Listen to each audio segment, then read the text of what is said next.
दोस्तों नमस्ते प्रणाम। तो कैसे हैं आप लोग? आई होप आप सब बहुत अच्छे होंगे।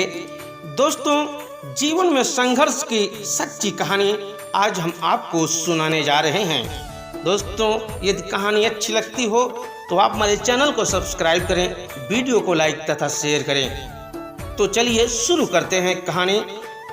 प्राचीन समय की बात है। एक शहर में एक व्यक्ति रहता था जिसका नाम चंदन था। वह अपनी पत्नी और 2 बच्चों के साथ रहता था और किसी छोटे मोटे प्लांट में काम किया करता था। चंदन और उसकी पत्नी खुशी खुशी अपना जीवन व्यतीत कर रहे थे। समय का चक्र बीत रहा था और उनके लड़का लड़की बड़े होते जा रहे थे। जब उसकी बड़ी बेटी कक्षा 5 में पढ़ रही थी तभी एक दिन स्कूल की छुट्टी के समय जब वह लड़की सीढ़ियों से नीचे उतर रही थी तभी पीछे से किसी लड़की से धक्का लगने पर वह सीढ़ी से नीचे गिर गई, जिसके कारण उसके पैर में चोट आ गई। जब लड़की घर पर लंगड़ाती हुई आई तो उसके पिता ने पूछा, क्या हुआ बेटा? तभी लड़की ने उन्हें पूरी बात बताई। पिता ने सोचा छोटी मोटी चोट है और यह सोचकर उसने अपनी बड़ी बेटी से कहा कि इसे गर्म पानी से सेक दो, ठीक हो जाएगा। कुछ दिन बीतने के बाद लड़की का पैर फूलने लगा और उसे चलने में दिक्कत होने लगी। तभी उसके पिता ने कुछ लोगों की बातें सुनकर किसी एक ओझा को ले आए, जबकि उसे कुछ नहीं आता था और वह पैर ठीक नहीं कर पाया। कुछ समय बीतने के बाद जब उसकी लड़की की हालत और ज़्यादा खराब होती जा रही थी, एक दिन जब उसके पिता अकेले कहीं बैठे हुए थे तो वह मन ही मन सोच रहे थे कि क्या करें। तभी सोचते सोचते उनके दिमाग में आया, क्यों ना डॉक्टर से दिखाया जाए। तभी दूसरे दिन वह अपनी लड़की को लेकर वहीं पास के अस्पताल में जाते हैं। जब डॉक्टर लड़की को देखता है तो लड़की के पिता से कहता है कि जल्द ही इसका ऑपरेशन करना होगा, क्योंकि इस लड़की के पैर में एक बहुत बड़ा सा घाव हो चुका है, जिसके कारण लड़की का पैर भी काटना पड़ सकता है। पिता डॉक्टर से पूछता है कि ऑपरेशन कितने पैसे लगेंगे? तभी डॉक्टर कहता है 40,000 रुपये लगेंगे।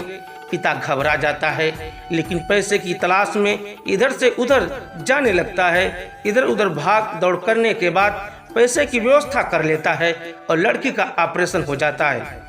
ऑपरेशन के बाद लड़की अपने घर आ जाती है, परंतु लड़की के पैर में कुछ सुधार न होने के कारण पिता चिंतित रहने लगता है।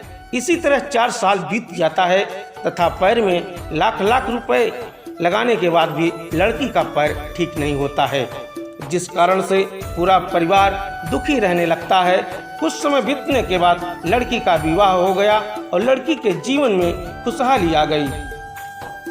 पिता सोचता है कि अब सब कुछ ठीक हो गया है, संघर्षों का दौर खत्म हो गया है, परंतु किस्मत को कुछ और ही मंजूर था।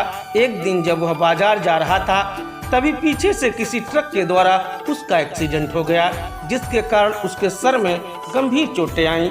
चंदन 1 महीने तक बिस्तर पर ही रहा। 1 महीने के बाद ठीक होने पर वह सोचा कि अब सब कुछ ठीक हो जाएगा। तभी उसकी पत्नी का स्वास्थ्य खराब रहने लगा और वह बीमार पड़ गई।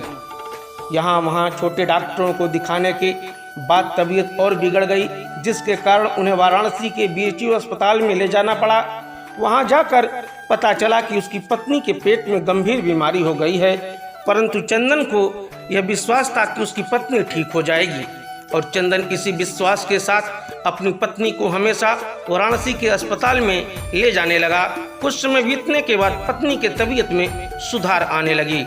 चंदन सोचा कि अब सब कुछ ठीक हो जाएगा। एक बार जब अपनी पत्नी को वाराणसी के अस्पताल में ले गया, डॉक्टर ने सभी रिपोर्टों को देखते हुए कहा, सब कुछ ठीक है। चंदन बहुत ही खुश हुआ और वह अपने पत्नी के साथ अपने शहर वापस आ गया। अगली सुबह सब कुछ ठीक था।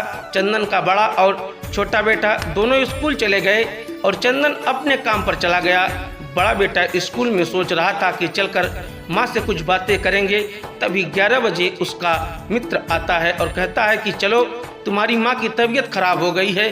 बड़ा बेटा दौड़ता हुआ अपने घर की तरफ आता है। तब तक बहुत देर हो गई होती है। उसकी माँ की मृत्यु हो चुकी होती है। बेटा माँ को देख कर फूट कर रोने लगता है और वह अपनी माँ का अंतिम संस्कार करता है। 1 साल तक पूरा परिवार दुखी ही रहता है। कुछ समय बीतने के बाद दुखों के बादल छट जाते हैं और चंदन अपने लड़का और लड़की के साथ सुखमय जीवन बिताने लगता है। आज उसका परिवार खुश सुखी जीवन जी रहा है। दोस्तों, जीवन में सुख और दुख दिन और रात की तरह होते हैं, जो कभी अस्थायी नहीं रहते। इसलिए दुख के समय में कभी हिम्मत नहीं हारना चाहिए तथा सुख के समय कभी अहंकार नहीं करना चाहिए। इसलिए कहा गया है कि अहंकार ना करें। जीवन का दूसरा नाम ही संस्कार है। डॉक्टर APJ अब्दुल कलाम ने यह प्रेरणादायक बातें कही थीं। तो दोस्तों, अगर कहानी पसंद आई हो तो आप हमारे चैनल को सब्सक्राइब करें, वीडियो को लाइक तथा शेयर करें। मिलते हैं कल एक नए वीडियो के साथ। तब तक के लिए जय हिंद, जय भारत।